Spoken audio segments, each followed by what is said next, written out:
அதுல வாதி ஜுபைதா, ஜுபைதா அம்மாவுடைய கணவாயின் ஒரு கணவாய் இருக்கு.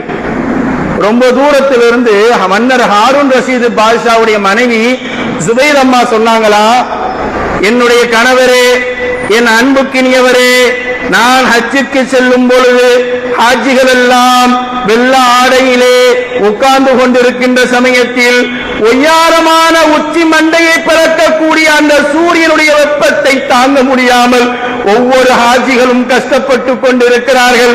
எனவே எனக்கு ஒரு ஆசை, என்ன தெரியுமா? இதோ ஒரு தூரத்தில் இருக்கக்கூடிய பள்ளத்தாக்கில் இருந்து தண்ணீரை ஒரு கால்வாய் அமைத்து அந்த கால்வாயை அரபாவில் இருக்கக்கூடிய ஹாஜிகளுக்கு கொடுக்க வேண்டும் என்ற ஆசை இருக்கின்றது. உடனே சொன்னார்கள் மன்னர் ஹாரூன் ரஷீது பாதுஷா, என்ன செய்ய வேண்டும்? உலகத்தில் இருக்கக்கூடிய மிகப்பெரிய இன்ஜினியர்களை அழைத்து வரப்பட்டார்கள்.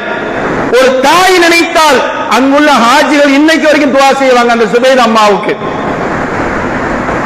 இன்ஜினியர் சொல்றாங்க, நீங்க நினைக்கிற மாதிரி இந்த இடத்திலிருந்து இந்த இடத்திற்கு சுமார் 70 கிலோமீட்டர் வரைக்கும் அந்த கணவாயை கொண்டு வரணும்னா நிறைய செலவாகும். அப்ப தங்க மதிப்பு எவ்வளவு செலவாகும்?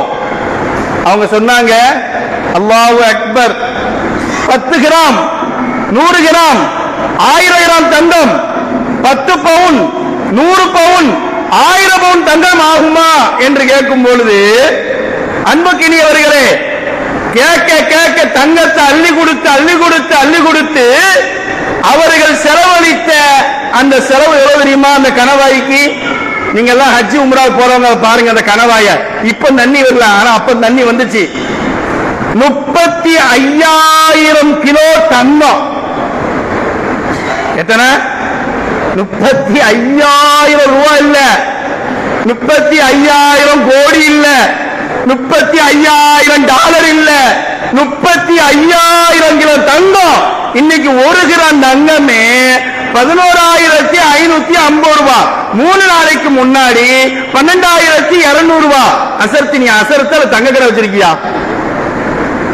நாங்க தான் ரேட்டு கரெக்டா சொல்லுவோம், நீங்க கரெக்டா சொல்றீங்க. அன்புக்கு நீ அல்லாஹ்வின் நல்லடியார்களே, 35,000 கிலோ தங்கத்தை அள்ளி கொடுத்து கொடுத்து கொடுத்து கொடுத்து ஒரு தாய், ஒரு பெண்மணி பல கோடி பல லட்சக்கணக்கான ஹாஜிகளுடைய தாகத்தை தீர்த்து அல்லாஹ்வுடைய அரிசியிலே நல்ல பேர் வாங்குவதற்காக வேண்டி உதவி செஞ்சாங்க. இப்ப என்னன்னா, அவங்களுக்கு 2 மகன். அந்த 2 மகனையும் ஹாஃபிலா ஆக்கிட்டாங்க. அந்த 2 மகனையும் குர்ஆனை மனப்பாடம் பண்ணிட்டாங்க.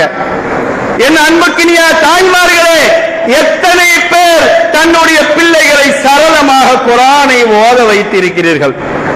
எனக்கு முன்னால் பேசிய ஹஜ்ரத் அற்புதமான ஒரு கருத்து சொன்னாங்க. தமிழ் கிதாபை பார்த்து நீங்க பிள்ளைகளுக்கு சொல்லி கொடுப்பீங்க, அதுக்கு ரைனும் தெரியல, காஃபும் தெரியல. அல்லாஹும்ம உஃபிர்லி சொல்வதற்கு அல்லாஹும்ம மக்ஃபிர்லி, யா அல்லாஹ் என்னை காஃபிராக ஆக்குவாக. நவுது பில்லாஹ்.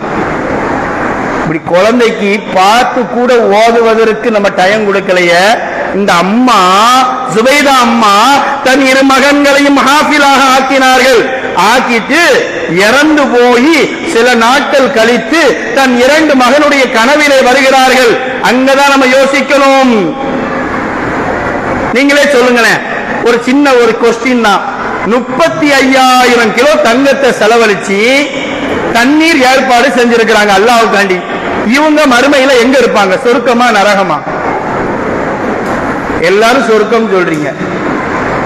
அவங்க கனவுல கொழுந்து விட்டு எரியக்கூடிய நரகத்திலே,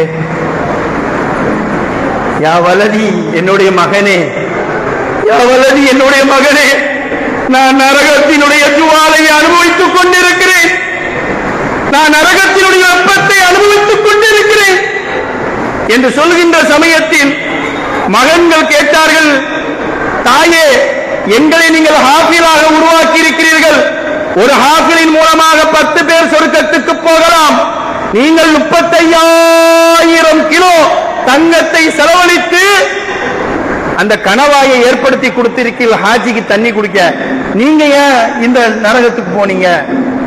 உடனே அந்த அம்மா சொன்னாங்க, கனவிலே சொல்லுகிறார்கள், நான் ஒரு விஷயத்தை சொல்லுகிறேன், நீங்க அதை உடனடியாக நிறைவேற்றுங்கள். என்ன? நான் இவ்வளவு பெரிய கனவாயை கட்டின, அதுல ஐனுல், அந்த அம்மா பேர் போட்டிருக்கு, ஐனு சுபைதா, இது சுபைதா அம்மாவுடைய கால்வாய். அல்லாவிடத்துல இது அல்லாவுக்கு கட்டினியா அல்லது உங்களுக்கு கட்டினீங்களா அப்படின்னு நான் நினைக்கிறேன். அல்லாஹ் அதுக்கான எனக்கு தண்டனை கொடுக்கான்னு நினைக்கிறேன்.